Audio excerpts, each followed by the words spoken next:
here's the match that we've been waiting to see in terms of where can Minnesota State fill the hole with Travis Elg up as an All-American last year at 141 pounds, now wrestling it against 157 pounds, wrestling a two-time Division II national champion, and Todd Meneely, one of the meanest guys pretty much on the mat anywhere. Now Meneely quickly with the two and the doubles off for 1 point escape. Meneely wrestled at 132.5, I believe, about a year ago at the Olympic or World Team Trials. The World Team Trials, yeah. Not exactly the biggest 57 in terms of tallness, height rather. Tallness is not a word. No, but he's definitely got the size advantage over Elg here. You can see that. I mean, it's very, very evident.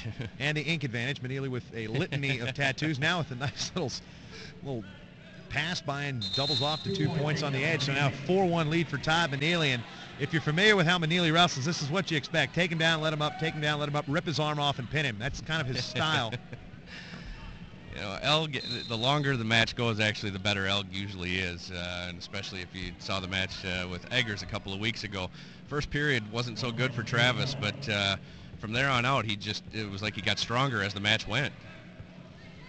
Todd Meneely, one of the most highly recruited wrestlers out of Scott Catholic in Omaha, Nebraska. Got on Elg out of Mountain Lake, Minnesota, a junior. Actually, the roster still has him listed at 141. Less than 57. Elg almost looking for a big old head throw there on the edge. So a little push in here. Uh-oh, here we go. This could provide a little fireworks, a little shove on the edge, a little shove in the face. I ain't scared of you. Well, I ain't scared of you.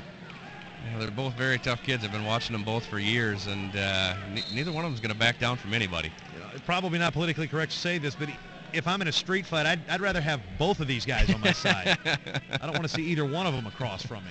And I've got them by about 100 pounds. Yeah, I wouldn't mess with either one of them either, I don't think. Meneely, kind of the over-under grip there.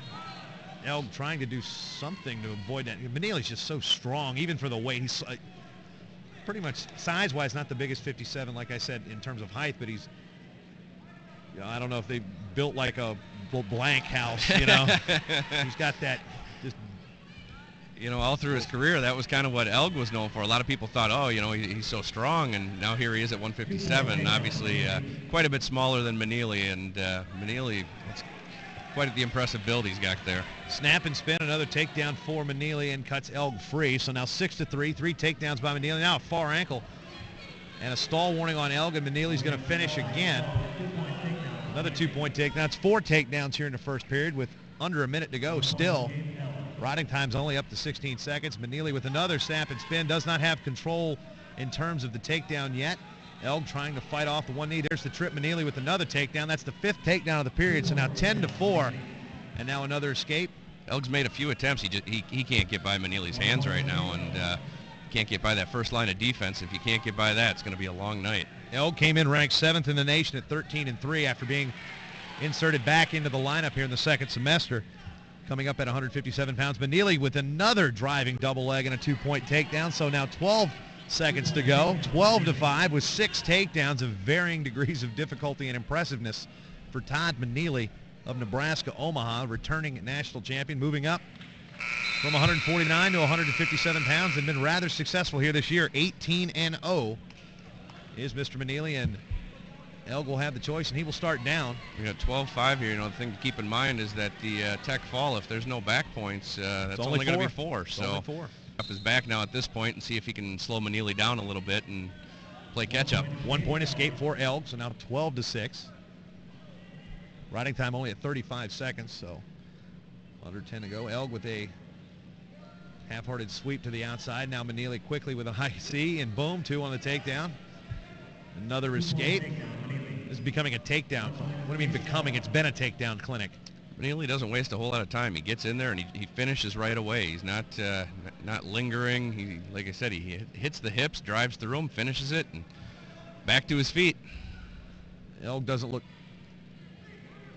too disgruntled as yet. Denny calling, Ron Higdon looking for a stall call. Elg with another shot. Meneely going to try to come around, didn't quite have it. Elg was in better position to phase it off, and we drive out of bounds, and Elg leading with the head, so we'll wait and see where that might take us. I don't think these two don't like each other very much. Wouldn't appear so. Elg's always been the type. He's not going to back down, and as long as there's a few seconds on the clock, he feels he's got the opportunity to win it. He's got the big throws in his arsenal.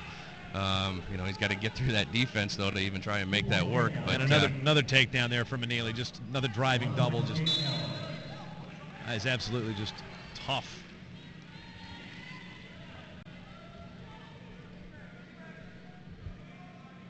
52 seconds to go here in the second period of action. A 16-8 lead, so he's already got the major.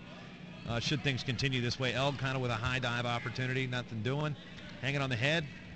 I think Meneely's going to have to start looking for some back points here, whether it be from the feet or trying to ride a little bit. I mean, he's obviously dominating on his feet, but, a tech fall does no good if you don't get the back points. So he's going to have to start working a little more towards that, I think, if they want that extra point. Another takedown. That's 9 takedowns. Now Elg trying to snip around and get the reversal, but gets the escape, rather, so it's 18-9. 25 seconds to go here in the second period. Jason Bryant of Wrestling 411 alongside Chris Willert, our local expert here in the Mankato region.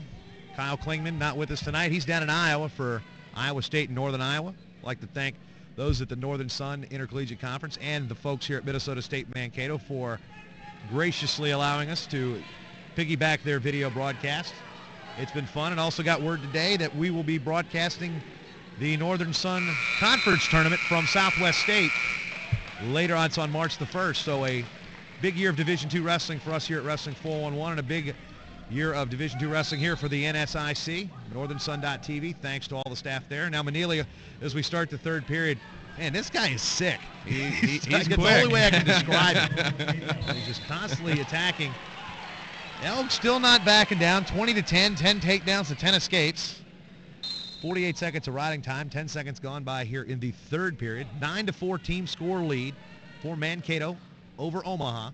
That's Minnesota State and Nebraska-Omaha. In case you're wondering what by chance you're watching. Elg driving out of bounds now. Elg's staying on him here. He's, like you said, definitely not backing down. And like I said, as long as there's seconds on the clock, he's going to feel like he's got an opportunity to steal this thing from Meneely. And as long as Meneely keeps playing the takedown game, really, he's given Travis that opportunity. 2-point takedown for Meneely. Now another an escape. That's 22-11. So it's 11-point spread. I'm thinking right now, if this duel's coming down as close as it could possibly be, especially with that forfeit looming at 197, Meneely's got to try to get some back points here. He was playing a takedown game at the national duels against Sean Burns of Newberry, up 15-5, and just ripped his arm off, and like I said, pinned him with it. It was a situation where, like, oh, well, how the bonus point's going to work here? Well, he got the 6, and this time, the last time around, he keeps playing this takedown game. It's nothing yet. Minute to go. Meneely up 22-11, now 24-11. I'm not really sure what Meneely's thinking here. Like you just said, this is going to be a very close duel, and every team point's going to count. And if Meneely wants to play that takedown game and not try and get himself, 1 or 2 extra bonus points here, then obviously Mankato's going to take that. But like I said, I'm not sure what he's thinking here. So 24-11, all on takedowns. And here he is. He's optional start, going to let him up and go back to the takedown game. Not going to call a caution. It's an official time. Meneely's starting to breathe hard here. 1-point escape for Elg. So 24-12. Minnesota State missed 2 of the extra points. Elg still stalking, still not backing down, even though he's been beaten pretty handily all match. Well, like I said, he tends to get stronger as the match goes on, especially now up at this weight. He's not really cutting weight, and he's kind of, wrestling fat and happy here. That's my favorite saying in the world. Now, Elg really pushing the action with 35 to go. Now, stall warning on Meneely. A stall warning on Meneely when he's got 24 points on the board. Yeah, he's definitely, I think, a little out of gas. Yeah, and Meneely just said to the official, all he's doing is pushing. Well, I guess you got to change directions then. Now, there's a snap and spin for Elg, so 24-14. Riding time going down the other way. Meneely just staying on the mat there. It comes back to what we were talking about earlier. He was playing the takedown game, kind of wore himself out, actually, and could cost himself, is going to cost himself, I think, some bonus points here. Well, he's going to have the 4.